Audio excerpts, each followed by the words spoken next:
It was early September 2016 when I decided to go camping alone in northern Idaho. I just turned 29 a few weeks earlier, and I'd been needing to get away from everything. Life had gotten busy. I had a job in Coeur d'Alene that kept me on my feet 6 days a week, working maintenance for a small property management company, fixing toilets, patching drywall, dealing with tenants.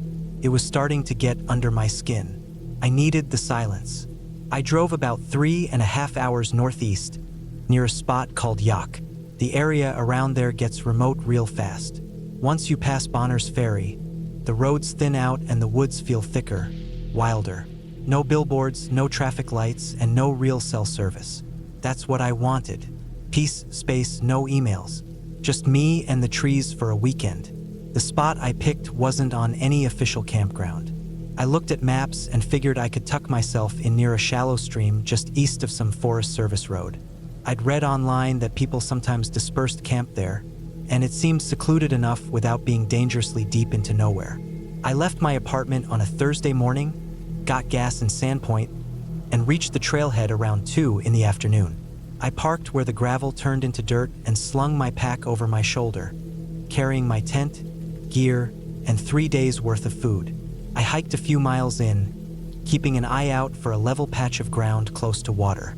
The sun was still out, warming everything through the early fall air, and I remember thinking how good it felt just to breathe. By about 4:30, I found a flat patch of earth not far from the stream. There were signs that someone else had camped there before. A ring of rocks for a fire pit, some charcoal still tucked under stones, a couple sticks leaned up against a tree, but no trash, no human scent. Felt clean, undisturbed. I set up my tent, got my small fire going with some gathered wood, boiled water, and made myself instant mashed potatoes and canned chili. Felt like enough. I leaned back on my pack, watching the sky dim into a pale purple. No one for miles, just crickets, the sound of the stream, and the creaking of trees. That first night was quiet. No animals came through, no weird sounds. I slept decently, wrapped in my sleeping bag, waking a couple times to pee and look at the stars. But nothing strange happened. The second day, I woke early, just as the light broke. I went for a short hike along the water, moving upstream and following its twists until it narrowed to the point where I couldn't walk beside it anymore. I saw deer tracks in the mud and a couple of broken branches that looked like elk had moved through earlier in the season. Everything felt normal, peaceful, alive. That afternoon, I boiled some rice and tuna and sat by the fire pit again. But something shifted.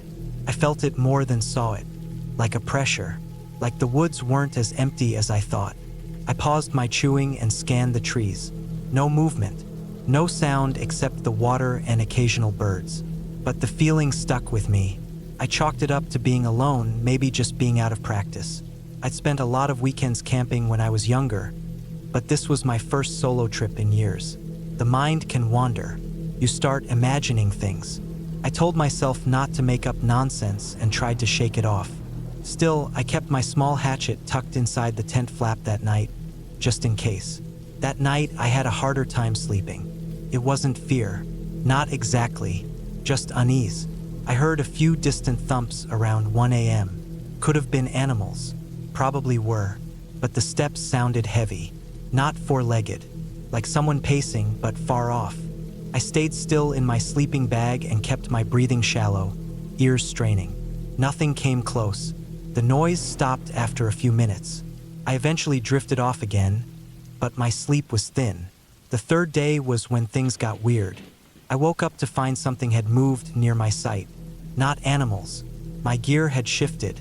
My small metal cup that I used for boiling water was on its side 5 feet away from where I'd left it. One of my food bags had been picked up and set down behind the tent. Not torn or rummaged through, just moved, placed somewhere else. Deliberately, that's what bothered me. I stood there, holding that bag, and looked around again. No tracks. The ground was dry. No footprints. But I knew it hadn't been me. I wasn't that careless. I sat by the fire pit, letting the sun warm my back, thinking it through. Maybe someone had passed through and just didn't wake me. But why not take anything? Why move a cup? That day I didn't hike. I stayed close to camp, collecting wood, staying alert. That pressure I'd felt the day before was worse now. I kept looking over my shoulder, listening, waiting for movement that never came. It wasn't the woods making me nervous. It was the feeling that someone else was there, watching. I didn't eat much that evening, just a couple granola bars and some water. That night, I didn't sleep. I lay in my tent, wide awake. The forest felt like it was holding its breath. Around 11 p.m., I heard something, just outside the tent. A soft, slow crunching of leaves. One step, then nothing. Another step, closer. I didn't move. I didn't unzip the flap. I just held the hatchet tight, heart thudding in my ears. Whoever it was didn't speak, didn't try to get in. They just walked near the tent, circled it once, then silence. I stayed frozen like that for an hour, maybe longer. I didn't hear them leave. I waited until light started bleeding into the fabric of the tent before I moved. When I finally stepped out, everything looked the same. No one there, but I noticed the small stack of rocks. 3 smooth stones, stacked on top of one another near the fire pit. I hadn't done that. That was it for me. I packed fast, rolled up the tent, stuffed the food, and got my boots on. My stomach was tight, like I was being watched from the trees. I didn't eat. I didn't boil water. I just left. The hike back to the car felt twice as long. Every snap of a twig made me spin. I didn't run, but I walked fast, nearly tripping more than once on roots and stones. I finally got back to the dirt road around noon. My car was still there, nothing touched, but across the hood, drawn with a finger in the thin layer of dust, was a circle with an X through it. I stared at it, heart hammering again. That wasn't there when I parked. I unlocked the doors, threw my gear in, and drove without stopping. Didn't pull over to eat, didn't turn on music, just drove. I didn't stop until I reached a gas station near Sandpoint and stood inside under the fluorescent lights like I just escaped something I couldn't explain. For days after that, I kept checking my apartment windows, kept locking the door twice. I didn't report anything. What would I even say? No crime had been committed. No one had stolen anything. But I know someone was out there. I know they came close. I know they wanted me to know. I never went back to that part of Idaho again. I still camp sometimes, but never alone, never without backup. And I never stay near unknown property lines or trails that aren't clearly marked. Whatever happened out there wasn't paranormal. It was human. That's what makes it worse. Because I know someone was there. I know they watched me. I know they stepped around my tent in the dark. And I know they wanted me to leave. And I did. I don't plan on going back.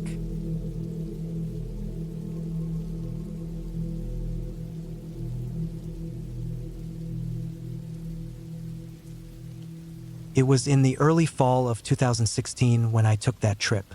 I remember because the leaves had only just begun to turn yellow in the corners, and the nights were starting to get that sharp edge of cold to them. I was 28 then, working from home doing freelance CAD design for a few construction firms out of Atlanta. I lived in Mobile, Alabama, but I drove up to Tennessee to get away for a bit.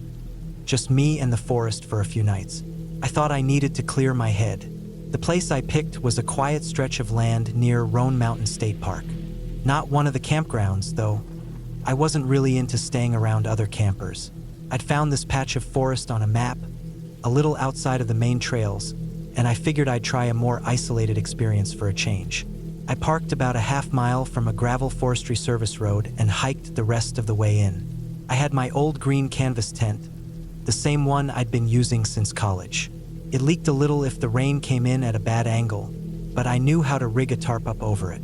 I had a small propane burner, freeze-dried food, my dad's old hunting knife, a lightweight sleeping bag, and a flashlight that I'd tested a dozen times the week before. I felt prepared, and I probably was, at least for a normal trip. It started drizzling about 2 hours after I'd set up camp. I'd managed to get the tent pitched, a little fire started, and a tarp strung between 2 trees just high enough to sit under and read. I had a paperback of some old spy thriller that I never ended up finishing. The book got soaked later that night. I remember thinking how peaceful it was. The sound of light rain through the leaves, the way the smoke from my fire curled slowly into the air, the wet pine needles underfoot. There wasn't a single other soul around me. That's what I liked most. Just me, the woods, and the slow hush of falling rain. The rain picked up around nightfall. Not a storm yet, just steadier, colder. The kind that seeps into your shirt and makes you shiver before you even realize you're wet. I ate a quick meal, some kind of chili mix with hot water, and zipped myself up in the tent around 8. I remember checking my phone, seeing 0 bars, and tossing it into my backpack. I wasn't expecting to use it anyway. I just liked knowing I had it in case something went wrong. Around 11, I woke up. The rain had turned heavy. It was loud against the tarp, and I could hear the wind pushing it from one side to the other. A corner had come loose and started flapping. I thought about getting up to tie it back down, but the cold air outside the tent was enough to make me hesitate. I figured it could wait until morning. I closed my eyes again. That's when I heard it. At first, I thought it was just a branch falling, some random thump out in the forest. But it happened again a minute later. It wasn't loud, just a soft sound, like something or someone stepping on wet leaves and pine needles. Too steady to be an animal, at least not one moving naturally. I held my breath. The wind pushed against the tent again, and the rain kept hammering the tarp. I stayed completely still, listening. Then another sound, a low rustling. It came from the side of the tent that faced the trees. It was faint, but it wasn't part of the wind. I knew that for sure. I grabbed my flashlight, but I didn't turn it on. I didn't want to draw attention to myself if someone was out there. My knife was in my boot at the foot of the sleeping bag. I slid my foot out and slowly reached for it. Then came the sound of a stick breaking. It wasn't loud, just that sharp snap that makes your heart race when everything else is quiet. It sounded maybe 30 feet away, not far at all. I didn't move. I was hoping, maybe even praying, that it was a deer. But I'd camped enough to know how deer move. They don't snap branches in short, deliberate steps like that. They don't stop moving for long pauses and then go again. Whatever this was, it had weight to it. I stayed in the tent for what felt like an hour. I didn't even unzip the flap to look. I didn't want to give away that I was awake. I knew if someone really wanted to come into the tent, it wouldn't take much. But I figured maybe, just maybe, they'd go away if they thought I was asleep. The sound eventually faded, but I didn't sleep the rest of the night. I just laid there, holding the knife, cold, wet, and wide-eyed. The tent walls glowed a dull gray from the overcast sky, and I waited for the sun to rise. When morning came, the rain had slowed to a drizzle. Everything was soaked. My boots were wet from where the flap of the tent had leaked, and the tarp had blown halfway down. I stepped outside and looked around slowly, heart still pounding. There were footprints, not animal tracks. I saw the impressions in the mud, not 10 feet from my tent. Someone had walked up from the trees, stood there for a while, then turned and walked back into the woods. I followed them for a few steps until they disappeared into the undergrowth, swallowed by wet ferns and brambles. I felt that cold, panicky twist in my stomach. Not fear exactly, just the realization that someone had been standing right outside my tent in the dark, in the middle of a storm with no flashlight, no reason to be there. I packed my things fast. I didn't eat. I didn't bother folding the tarp or stuffing the sleeping bag properly. I just shoved everything into the pack and took off. I wasn't running, but I was moving quick. The way back to the car felt longer than it had coming in. The trees were darker. The rain never stopped completely, and I kept turning around, certain I was being watched. I never saw anyone, but that feeling, like someone was just out of view, never left me. When I got to the car, I threw the gear into the trunk and locked the doors before I even started the engine. I sat there with the wipers going, staring at the trailhead, wondering if someone was going to step out of the woods.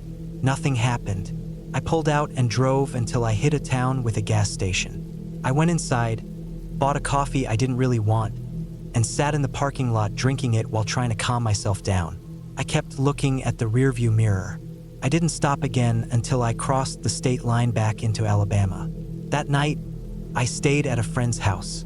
I didn't tell them the full story. Just said I'd cut the trip short because of the weather.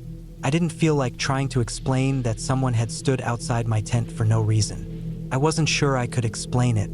A few weeks later, I was scrolling through local news and saw a small article, barely a paragraph long, about a missing hiker in that same part of Tennessee. They'd gone out solo like I had, and no one had heard from them. Their car was found parked near a different trailhead, a few miles from where I'd camped. Search teams went out, but they didn't find anything. That's when it hit me. Maybe that person had been out there the same night I was. Maybe those steps I heard had been them. But if it was, why didn't they say anything? Why walk up to a stranger's tent in the middle of the night, in the rain, and just stand there? Or maybe it wasn't them at all. Maybe it was someone else. Someone who liked finding solo campers. Someone who didn't always get caught. I haven't camped alone since. I still think about that night every time it rains hard. I think about the sound of those footsteps, the way the stick snapped, the way those footprints just stood there and then turned back.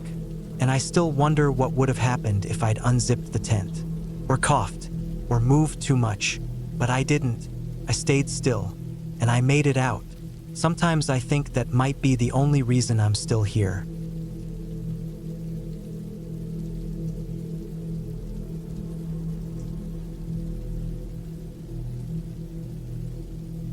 It was late October 2022 when I finally decided to take a break from everything. The past year had been nothing but grief and noise. My ex-husband, Daniel, passed away in May. Heart attack. We had been separated for 6 years, but I still felt it like a blow to the ribs. We didn't talk much anymore, but we shared something deep in the past, and that doesn't just disappear. We'd met young, made a life, ruined parts of it, and kept moving. Still, when I got the call from his brother, something in me cracked. I didn't cry then. I didn't cry at the memorial, but I cried 2 weeks later while folding laundry. After months of everything spiraling, work, house repairs, my sister calling nonstop to make sure I wasn't drinking too much, I packed my things and drove out to the Pine Barrens in New Jersey. Not exactly glamorous, but it was quiet. No cell signal in some parts. Dense woods, scattered lakes, and nobody to tell you what to do. I'd been there a few times when I was younger, but never alone. This time I wanted to be alone. Completely. I chose a stretch near Apple Pie Hill. Not right at the tower where kids partied at night, but deeper down some fire roads where the trees closed in and the brush made it hard to hike in or out unless you knew what you were doing. I parked my car just off the service road, strapped on my gear, and hiked in about 3 miles before setting up camp. The air smelled like pine and wet dirt. It had rained 2 days earlier, so the ground was still soft. I found a patch of high ground with some dry moss, not too close to the edge of the creek that ran maybe 40 yards away. I pitched my tent, set up a small fire ring with rocks, and boiled some water for instant coffee. The first sip felt like breathing for the first time in months. The first day was simple. I hiked around a bit, took a few photos with my old Canon, and collected firewood. I didn't see a single person, just deer prints, rabbit droppings, and a few rustling noises in the underbrush that I figured were squirrels or raccoons. As the sun set, everything turned gold and quiet. I sat by the fire, poking at it with a stick, thinking about how Daniel used to hate camping. He never liked being dirty, and he hated bugs. The one time we tried camping, back in '03, he ended up sleeping in the car with a towel over his head. That night, I slept like a rock. The second day started off just as peaceful. I cooked oatmeal with cinnamon and apple slices I'd brought in a sealed bag. The air was cooler that morning, and I wore a flannel over my shirt. I walked further out that day, following the creek upstream. I found an old fire pit near a fallen tree and a rusted metal cooler half buried in leaves. It looked like someone had camped here years ago and just left it. Inside was a single Budweiser can, faded and dented, and a spoon blackened by fire. I kept walking, moving in slow arcs so I could find my way back by landmarks. That's when I saw the boot. Just one, sticking out from a tangle of brush maybe 20 feet off the creek. Old cracked leather half swallowed by dirt. I approached it slowly, scanning for snakes or anything else. It looked like it had been there a while. There was no leg in it, just the boot, empty. a size 10 or 11, maybe. I stood there for a while, staring at it, wondering if I should report it. But there were no signs of a body or bones or anything else. Probably just someone's lost gear. Back at camp, I couldn't stop thinking about it. Not because it scared me, but because of how quiet everything had gotten while I stood there. Like even the birds stopped to look. The silence wasn't normal. It made the hairs on my arms rise. I shook it off, made dinner, and climbed into my tent with a book and a small headlamp. I read for a while before drifting off. Around 2 a.m., I woke up to the sound of twigs snapping. Not one or two, but several. Like something large was moving just outside the tent. I stayed frozen, my heart pounding in my ears. Could have been a deer, maybe a bear. I hadn't seen signs of bear scat, but it wasn't impossible. I waited, listening. No growls, no snorting, just slow, deliberate steps circling around. I didn't sleep the rest of the night. In the morning, I found footprints, human ones. A pair of them, spaced wide apart like someone had been walking slowly. They went halfway around the tent and then off into the woods toward the creek. I followed them for a few yards before they disappeared into pine needles and leaf litter. I packed up my food tighter that day and tied it high in a tree. I kept my knife closer. I started carrying the small hatchet I'd brought just in case. I tried to tell myself it was just another hiker who got lost and stumbled through. But nobody should have been that deep in without a pack or gear. And they sure as hell shouldn't be circling someone's tent in the middle of the night. On the third night, I built a larger fire and didn't let it go out. I stayed awake until well past 1 a.m., staring into the flames, listening. The woods felt different, too still. Every now and then, a twig would snap in the distance, and I'd grip the hatchet a little tighter. I remembered how Daniel once joked that if I ever ran off into the woods, he'd never come looking. He said I was too stubborn to die, even out here. That thought stuck in my head longer than it should have.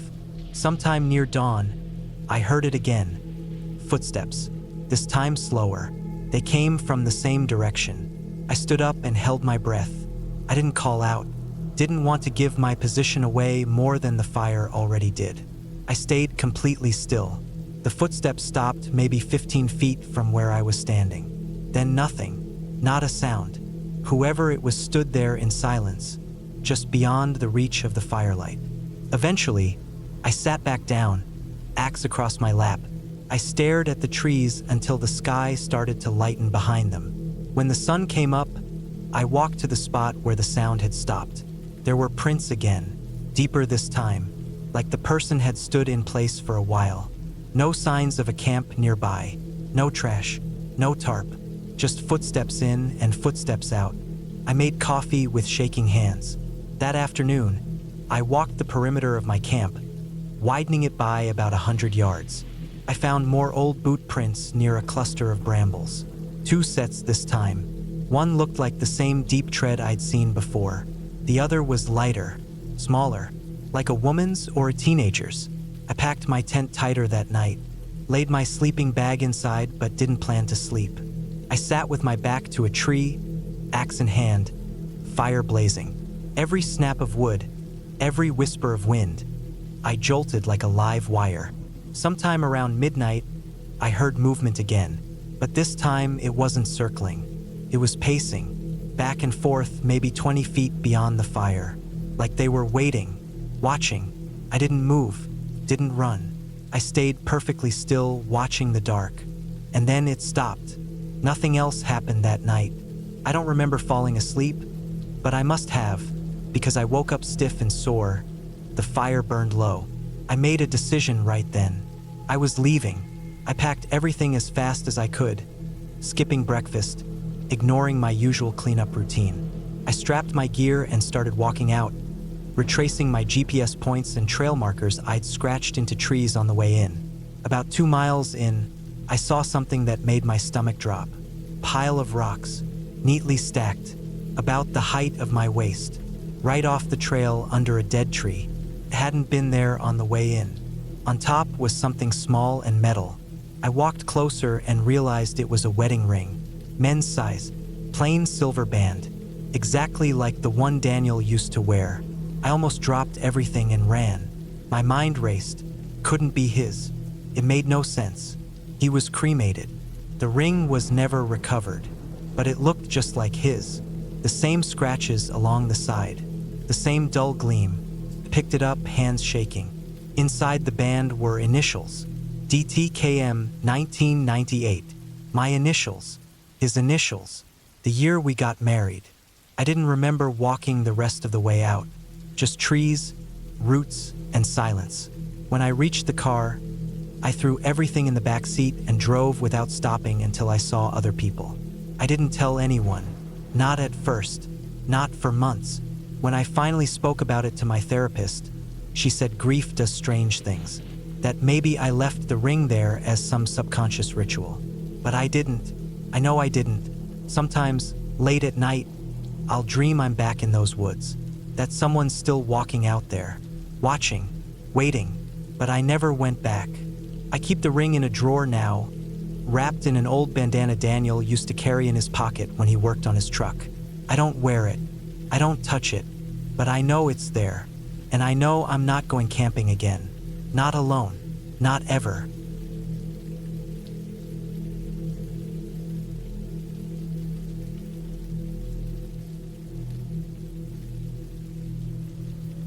I had just turned 32 in early September of 2019 when I decided to head out for a solo camping trip with my dog, Moose. I live in northern Idaho, so I'm used to woods, trails, and long, quiet weekends. Moose is a big shepherd mix, all black, a rescue from 2 years earlier. He's the best dog I've ever had, calm, alert, loyal, never runs off, never makes a scene. That weekend, I had no big plans, and I wanted to get away from the noise of town. I'd been stressed out with work and figured I'd go someplace new, just a bit farther out than my usual spots. I picked a trail I hadn't hiked before, Bitterroot Backline Trail, not far from the Montana border. It was listed on a few forums as lightly trafficked and good for dogs. That's all I needed to see. I packed up my bag, loaded my sleeping gear and food, and hit the road early Saturday morning. The drive was long, about 3.5 hours from my house. The trailhead was just a tiny clearing with a faded wooden sign. I didn't see another car when I pulled in, and that was part of the appeal. We started hiking around 11 a.m. The air was crisp and dry, and the trees were turning yellow and orange. The trail wasn't very maintained. Some logs were down, and the path thinned out in parts. I liked that. Moose stayed close to my side, sniffing and scanning like he always did. We passed a few small streams and climbed slowly uphill for about 5 miles until I found a flat spot with a good overlook. There wasn't much wind, and I could hear water trickling below somewhere. I set up camp there, hung my food bag, set up the tent, got Moose's blanket out, and just sat. It was peaceful, the kind of quiet that rings in your ears after a while. I could hear the distant sound of birds and bugs. I didn't see any other hikers the whole afternoon. That didn't bother me. I've camped alone plenty of times. I've always preferred it. Around 6 p.m., I made some simple food on my little camp stove and fed Moose. He lay by the edge of camp, resting but alert. That night, I sat and watched the sky change. The sun dropped behind the ridge, and the air cooled fast. I crawled into my tent with Moose beside me, zipped up, and passed out early. No phone service, no light but the moon and stars. I woke up around 3 a.m. to Moose growling. Not barking, not pacing, just a deep, steady growl from his chest. My eyes opened fast. I didn't move. I just listened. The forest outside was dead silent. No breeze, no bugs, not even an owl. Moose was up now, standing, hackles raised, staring at the tent door. I sat up slowly, heart pounding. I reached for the small knife I always keep near me when I camp. I waited. I thought maybe it was a bear, but Moose didn't act like it was a bear. He wasn't scared, he was angry. I unzipped the corner of the tent just a little, enough to peek out. Nothing, just trees. I stayed still for 10 more minutes.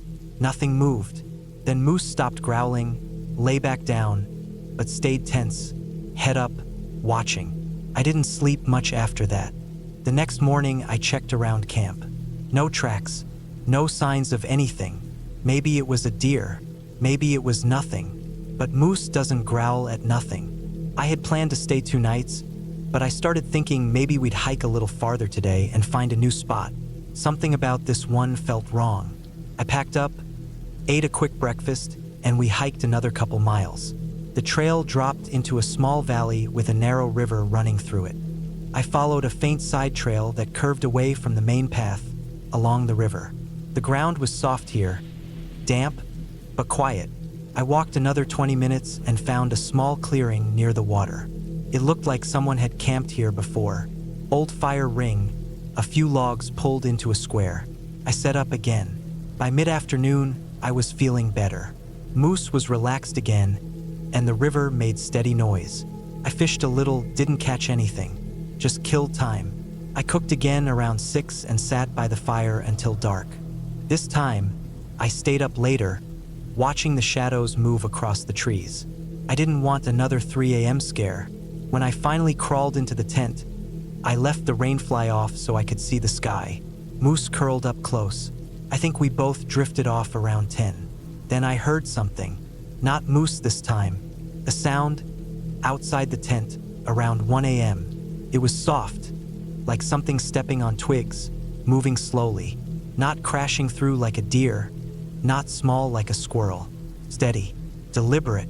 My eyes opened and I froze. Moose was already up again. Not growling this time, just staring toward the noise. It moved in a half circle around the camp. I could barely hear it, but it was there. I didn't move. I held my breath, listening. Then it stopped. For a while, nothing. Then again, the same steps, now from behind. Closer. I sat up and pulled my knife out again. Moose stood, tail stiff, ears forward. Then it stopped again. Dead quiet. This went on for what felt like an hour. Something circling, waiting. Moose didn't bark, but he didn't lie down either. Around 3 a.m., it all stopped. No more steps, no movement, just silence. I didn't sleep the rest of the night. When the sun came up, I got out fast and checked the area. There were tracks this time. Human boots. Not hiking boots, work boots, square-toed, deep tread. They came from the woods on the north side, circled our tent twice, then vanished into the brush on the east. No sign of another camp. No gear, just tracks. I felt sick. I packed up in 20 minutes. I didn't eat. I didn't even let Moose off the leash. We hiked out fast back to the main trail, back toward the car. We didn't stop. I kept checking behind us every 100 feet. Nothing. By noon, we made it back to the trailhead. My car was the only one there, but next to the trailhead sign, stuck into the dirt, was a crushed beer can. I hadn't seen that when I parked. It was right in the middle of the clearing, like it had been placed there. I opened the car, Moose jumped in, and we left. I didn't report anything. Who would I report it to? A guy walking around the woods at night? It's not illegal. Creepy, sure, but I hadn't seen him. I didn't know what he looked like. There was no real evidence of anything, just tracks. Still, I didn't go camping again for a long time after that. Weeks passed. I kept thinking about it. What was he doing out there? Why did he circle my tent? Why didn't he come closer? Did he think I was asleep? Did he see Moose? What bothered me the most wasn't what happened. It's what could have happened. If Moose wasn't with me, would I have heard the steps? Would the guy have gotten closer? Into my tent? I don't know. I don't want to know. I'm back to hiking now, but I don't stay out overnight anymore. Not alone. I stick to well-traveled trails. I bring more gear, more lights, and I always bring Moose. He saved me that night, I'm sure of it. Or at least scared off someone who was up to no good. The woods are quiet, but they're not empty. Not all danger comes from bears or weather. Sometimes it wears boots and waits in the dark. And sometimes the only thing between you and that danger is a dog who doesn't sleep when something's wrong.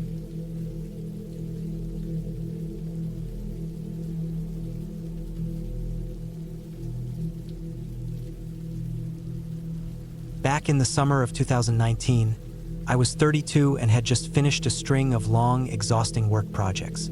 I was a freelance field technician at the time, bouncing from site to site for contracts, mostly setting up remote equipment in the outdoors.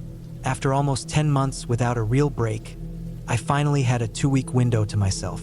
I didn't want to spend it around people. I wanted quiet, no cell service, no voices, no concrete, just trees, air, and the sound of my boots hitting dirt.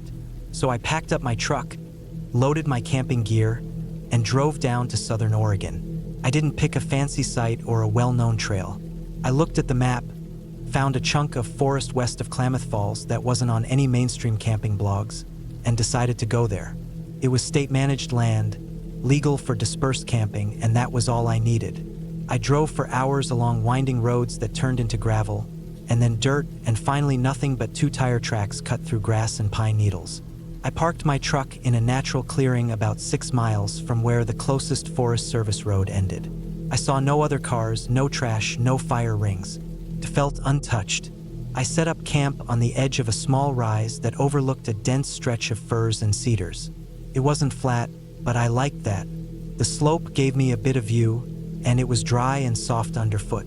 I pitched my tent, unpacked my cooler, stowed my gear in a bear-safe container, and spent the rest of the day wandering a few miles in each direction to get familiar with the terrain. The woods there felt different than other forests I'd worked in. Quieter. Not peaceful, just quiet in a way that made you notice it. I didn't hear any planes overhead. No wind through the trees. Barely any bird calls. Just the occasional creak of a trunk or snapping of a branch. But no obvious wildlife. The first night went fine. I slept light as usual. I always do the first night outdoors. My body takes time to adjust.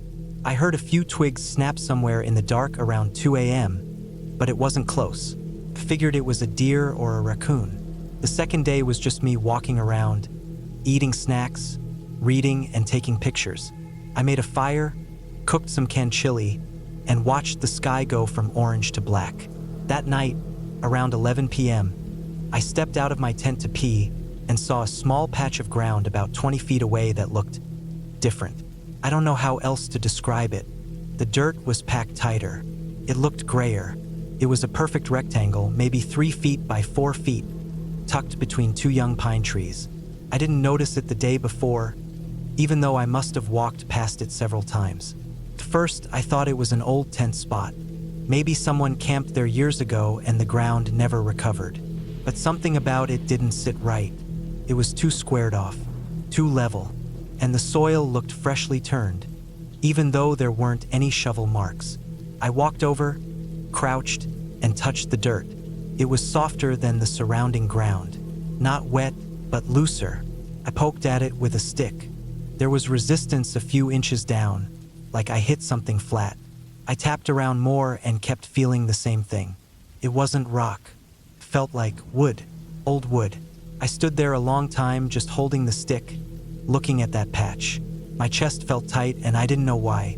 Eventually, I walked back to the fire and sat down. I didn't sleep that night. I zipped my tent shut and lay there with my knife in my hand, listening for anything. The forest was dead silent again. By morning, I convinced myself I was being dramatic. It was probably a piece of plywood or something someone buried as a prank. Or maybe an old cache. People sometimes bury supplies out here and forget about them. I made breakfast, packed my gear for a hike, and set off in the opposite direction of the weird patch. I was gone for 5 hours, bushwhacking and checking out some low ridges about 4 miles away. When I got back to camp, the first thing I did was look at that spot again. It looked exactly the same, but the stick I'd left near it was gone. Not broken, not moved slightly, just gone. I searched the area, thinking maybe I misplaced it or kicked it without noticing. Nothing. That patch of dirt looked untouched otherwise. I told myself an animal might have dragged the stick away, but I couldn't let it go. I walked in circles around that patch for 10 minutes, looking for signs of tracks. I didn't find any. That night, I stayed up by the fire with my headlamp on. I didn't drink. I didn't cook. I just sat there with my knife and my hatchet, staring into the trees. Around 1 a.m., I heard something move through the brush downslope. It wasn't loud, but it was steady, like footsteps, slow and careful. I killed my headlamp and crouched near the fire pit. I couldn't see anything at first, just darkness. Then, after maybe 30 seconds, I saw the shape of a person, just a silhouette, moving between the trees about 30 yards away. No flashlight, no visible gear, just someone walking uphill, moving between the trunks. I didn't move. I didn't make a sound. The person stopped behind a tree and stood there. I stayed like that for maybe 15 minutes. Eventually, they moved again, away from my camp, deeper into the woods. When I couldn't hear them anymore, I went into my tent, grabbed my heavier flashlight, and scanned the entire area. Nothing. No prints. No sounds. No signs of anyone passing through. I didn't sleep. I didn't even sit down again. At first light, I packed everything in 20 minutes. Tent, gear, cooler, food. All of it crammed into the bed of my truck. But before I left, I did something stupid. I walked over to that patch one last time and started digging with my camp shovel. The soil came up easy. Too easy. Just like I thought, there was wood underneath. I cleared a 2-foot section and saw the top of a plywood box. Old, weathered, held together with rusted nails. My hands were shaking. I didn't want to keep going, but I had to. I pried at the corner until a piece broke away. The smell hit me first, faint but wrong, like rot and mildew mixed with metal. I opened it enough to see inside. There were bones, not animal bones. Human, small, maybe a teenager, wrapped in a tarp, duct tape around the ribs, a cracked shoe near the bottom. I backed away and threw up. I don't remember how I got to my truck. I just remember driving faster than I ever have down that dirt path, bouncing over rocks, scraping past branches, not stopping until I hit pavement. I drove straight to the nearest ranger station, reported everything, and gave them GPS coordinates. The cops took it over from there. They asked me questions for hours. I told them everything. They said the site matched a missing person case from 2005. A girl named Renee Kramer. She was last seen hiking with someone, but no one could prove who. They never found a body until now. They said I did the right thing, but I couldn't shake the image. That square patch of dirt, the silhouette in the woods, the stick that went missing. I still go camping, not as often and never alone. But sometimes late at night, I think about that spot. I wonder who buried her. I wonder if they ever came back to check. I wonder if they saw me digging. I keep telling myself I was just lucky that night. But deep down, I think someone watched me find her and chose not to stop me.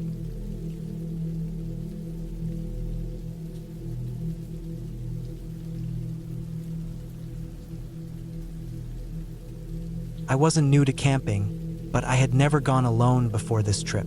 It was the end of August 2019, and I had just turned 34 a few weeks earlier. I needed space to think. I was working in Denver, long hours at a digital marketing firm, and everything in my life had started to feel like noise. That year had been hard. My girlfriend had moved out in February. My uncle passed in April, and I was spending more time in the office than at home. I was burned out, and I didn't like the person I was becoming. So I told my manager I needed 5 days off and headed northwest into Wyoming. I didn't want to go to a national park. I didn't want other people around. I just wanted quiet. I looked at a map and picked a stretch of BLM land near a place called Ten Sleep, up by the Bighorn Mountains. I had no connection to it, no reason for choosing it. It just looked remote. The kind of place where you could sit beside a fire, not speak for days, and let your head settle. The drive took about 8 hours, and I spent the night in a cheap motel just outside Buffalo, Wyoming. The next morning, I loaded up with supplies, water, dry food, propane, some firewood, extra batteries, and drove about an hour and a half into the foothills, bouncing over dirt roads until I was deep enough in that I didn't see another car for over an hour. I parked in a small clearing with a wide view of the basin below and started setting up camp. Tent, cook stove, cooler, the works. I had my .357 revolver in a hard case in the back of the truck. I always brought it when camping, mostly because of animals, but also just because it made me feel better being alone. The first day was peaceful. That evening, I sat in a camp chair and watched the sun drop below the distant ridges, sipping from a metal mug of whiskey. No signal on my phone, no buzzing, no notifications, no pressure to respond. It was exactly what I needed. I fell asleep listening to the breeze shift through the pine trees. The The second day, I hiked a couple miles up the ridge behind my camp. The land was beautiful. Golden grass, rocky outcroppings, thick tree cover here and there. I saw a few mule deer, a couple of hawks riding thermals above the canyon. The ground was dry and dusty, and the air had that sharp, dry smell of high-altitude sagebrush. I came across a rusted fence post at one point, bent and half-buried, but it wasn't connected to anything. Maybe it marked a property line once, long ago. I walked until my legs were tired, then circled back and spent the afternoon reading in the sun. That night, I built a fire and cooked a small meal, beans, a couple of hot dogs. It was dead quiet except for the crackle of the fire and the chirping of insects. I must have fallen asleep around 10. I remember waking up once, maybe around 1 a.m., because I thought I heard something move outside the tent. But when I unzipped the flap and looked out, I didn't see anything. Could have been a raccoon. I wasn't nervous. Not yet. It was the third day that things started feeling off. I had planned to explore a little farther out from camp. I packed a small bag, snacks, water, my handgun, a compass, and my GPS unit, and started hiking northwest. The terrain got steeper the farther I went. About an hour in, I found an old dirt path that cut along the side of a narrow hill. It didn't look like a game trail. It was too flat, too even, and there were faint tire tracks almost gone with time. Maybe an old fire road. I followed the path until I came to a rusted-out pickup truck. It was sun-bleached and looked like it had been sitting there for years. All 4 tires were gone. The doors were missing, too, and there was nothing in the bed. I poked around it for a few minutes, then kept going, curious now. Not long after, I found what looked like the remains of a small cabin or maybe a hunting shack. Just a few weather-beaten boards, a broken stove tipped on its side, and part of a wall still standing. It looked like it had burned a long time ago. The metal roofing was curled and blackened. No animals around. No birds chirping either. There was a weird feeling standing there, like whoever lived there just vanished. I didn't stay long. Something about it made my skin itch. I turned around and started heading back. That's when I noticed the first thing that truly bothered me. When I looked down at the trail, I saw fresh footprints. Not mine. Someone had walked over mine while I was up at the shack. The boot prints were bigger than mine and deeper, like whoever made them was heavier or carrying something. I stopped walking and listened. Nothing, just the wind. I looked around and didn't see anyone. The terrain sloped down hard on the left, and the trees were thick on the right. I didn't like the feeling in my gut. I turned and started walking faster. I didn't run. I didn't want to make noise, but I picked up the pace and kept glancing back over my shoulder. When I got back to camp, everything was just how I left it. Nothing moved, nothing missing. Still, I couldn't shake that feeling. I kept telling myself it could have been an old print I hadn't noticed, or maybe a hiker just passing through. But something about the way they were over mine didn't sit right. That night, I kept the fire going later than usual. I listened harder than I usually did. The woods around me felt wrong. I didn't even go inside the tent until close to midnight, and when I did, I kept the revolver tucked into my sleeping bag. I didn't sleep well. I kept waking up every hour or so, hearing little snaps or crunches outside. Might have just been small animals, but I couldn't relax. Around 4 a.m., I heard what sounded like slow, deliberate footsteps near the edge of camp. Not fast, not running, just moving. I didn't move. I just laid there and waited, holding my breath. After a while, it stopped. I didn't get out to check. When the sun finally came up, I opened the tent slowly and looked around. Nothing seemed touched, but I saw 2 prints near the fire ring. Not mine. They were pointed toward the tent. I packed my bag fast. I wanted out. I threw everything in the truck haphazardly and didn't care about organizing it. I just wanted to get back to a paved road. I had to drive down a bumpy dirt road for almost an hour before I'd get signal. I kept checking the rearview mirror, half expecting someone to step out of the trees. And then, about 20 minutes after I left camp, I noticed something in the mirror, a flash of something moving behind me. I stopped the truck, heart pounding. I rolled down the window and listened. Silence. I got out and looked back down the road. Nothing. But when I walked a few yards back toward where I had just driven from, I saw fresh tire tracks on top of mine. Another vehicle had come down the road behind me, but I never saw it. I jumped back in the truck and didn't stop again until I was back on asphalt. My hands didn't stop shaking for hours. I checked into a cheap motel in Buffalo again and spent the rest of the day sitting on the bed, not sure what to do with myself. I didn't call anyone. I didn't tell anyone. What would I even say? I went back home the next day, went back to work. Life continued.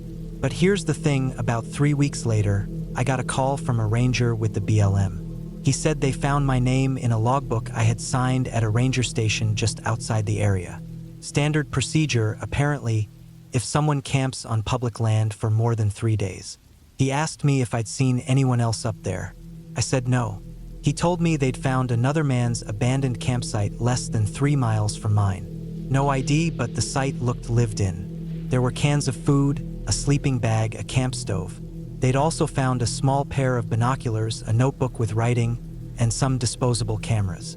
One of the rangers had the film developed. Most of the pictures were of deer, birds, landscapes, but 3 of them showed my campsite from a distance. At night, one of them was taken from behind a tree, aimed right at my tent. They never found the guy.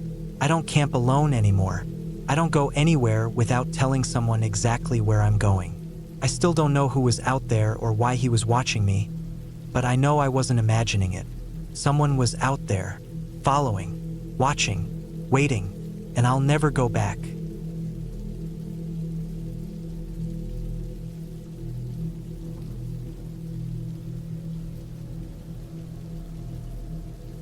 I was 31 when I decided to take some time off work and get away from everything. It was late summer in 2017. I'd been working in a small-town hardware store in Indiana, living in the same routine for years. Wake up, work, eat, sleep, repeat. My job wasn't bad, but it felt like I was just wasting time. Like every week was bleeding into the next, and I wasn't really doing anything that mattered. I didn't have a family of my own. No girlfriend at the time.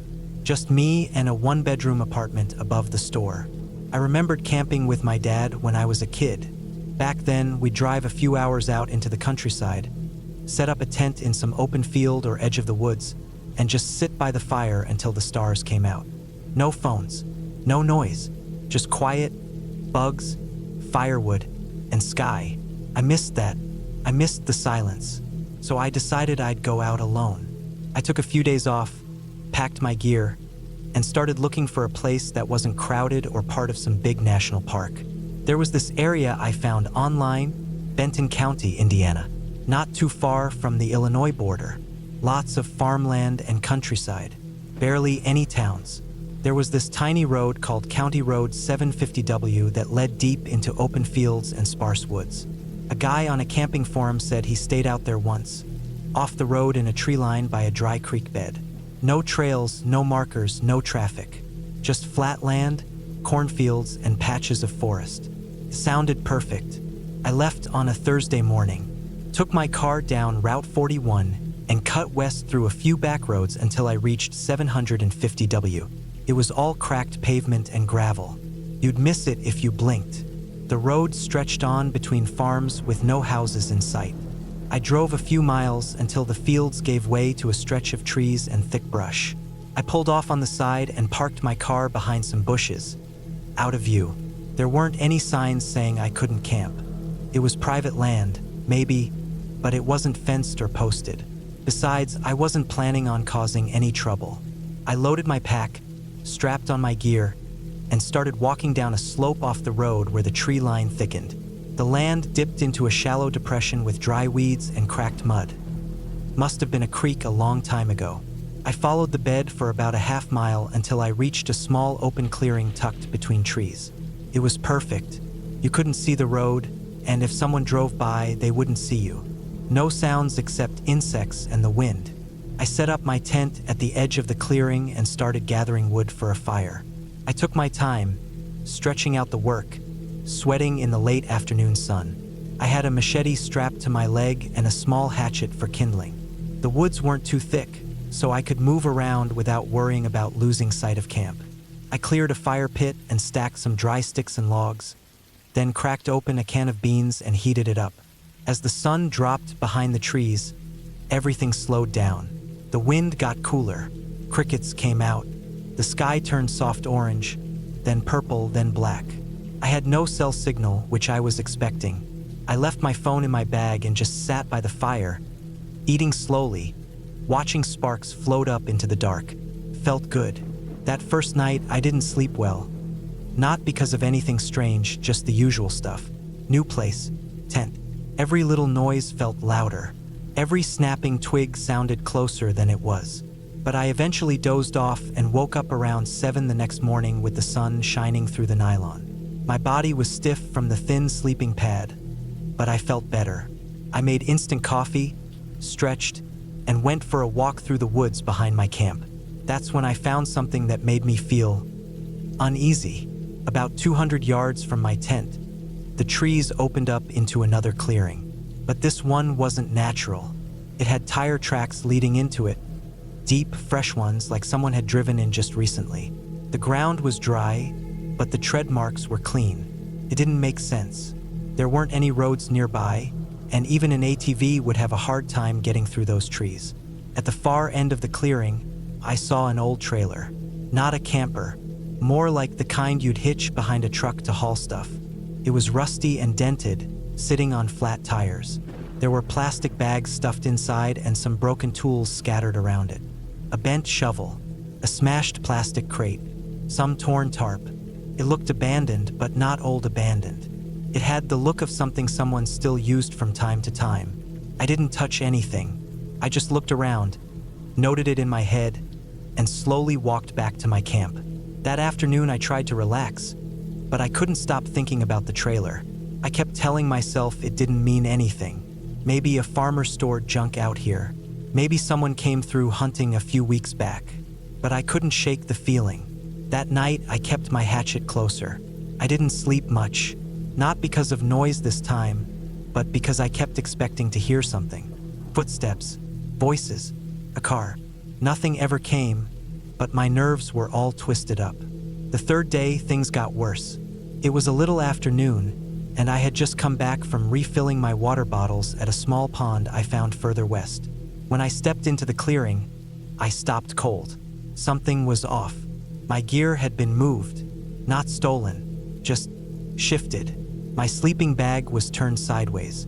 My pack had been opened, unzipped halfway, and then left on its side. One of the food wrappers I'd buried was out of the hole and lying near the fire pit. My water bottle had been knocked over. It was like someone had gone through my stuff and then walked off.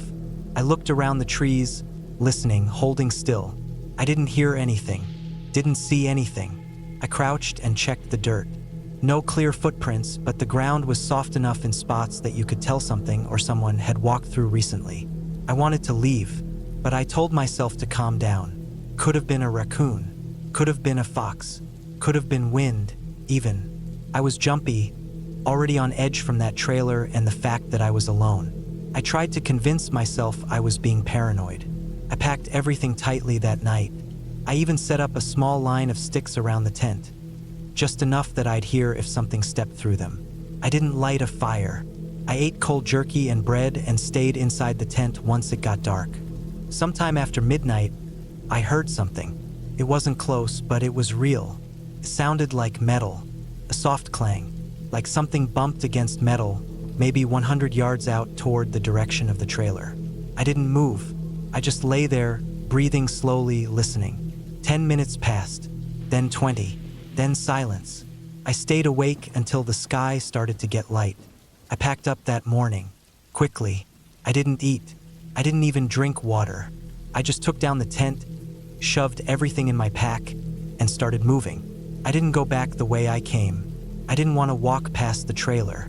I decided to cut through the woods and loop around back to the road. The land was uneven, full of dry brush and thorny undergrowth. Took longer than I expected. I kept checking behind me, turning at every sound, sweating despite the cool morning air. After maybe an hour and a half, I reached the edge of a cornfield. I figured if I followed it long enough east, I'd hit the road eventually. I walked fast, keeping low. The The field was tall enough that I couldn't see much ahead, just rows and rows of green stalks. Then I found the deer. It was dead, fresh, lying in a patch of dirt between the corn and tree line. The stomach had been torn open, not clean like a hunter's shot, ripped, guts exposed, flies buzzing, blood still wet.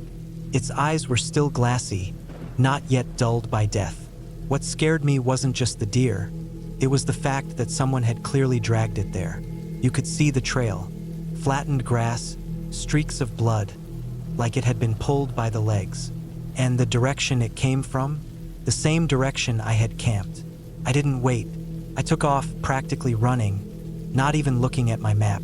I followed the edge of the field, trying to stay hidden but moving fast. I didn't stop until I saw the road. I came out through a ditch, covered in burrs and sweat, breathing hard. My car was still there, untouched, hidden behind the bushes where I'd left it. I jumped in, locked the doors, and started the engine. My hands were shaking so bad I dropped my keys twice before I got it started. I didn't stop driving until I hit the highway. Once I was back in town, I went home and dumped all my gear in the shower. I stood there, letting the water run over my arms, trying to make sense of what happened. I never went to the police. What would I say? That I found a trailer in the woods and a dead deer? That someone might have walked through my camp? There was no proof, no crime, just bad vibes and guesswork. I kept thinking about how far out that place was, how quiet, how empty. If someone had wanted to do something to me out there, no one would have heard a thing. I didn't sleep for 2 days after I got back. I sold my camping gear online a week later. It's been years now, and I still don't know what really happened out there.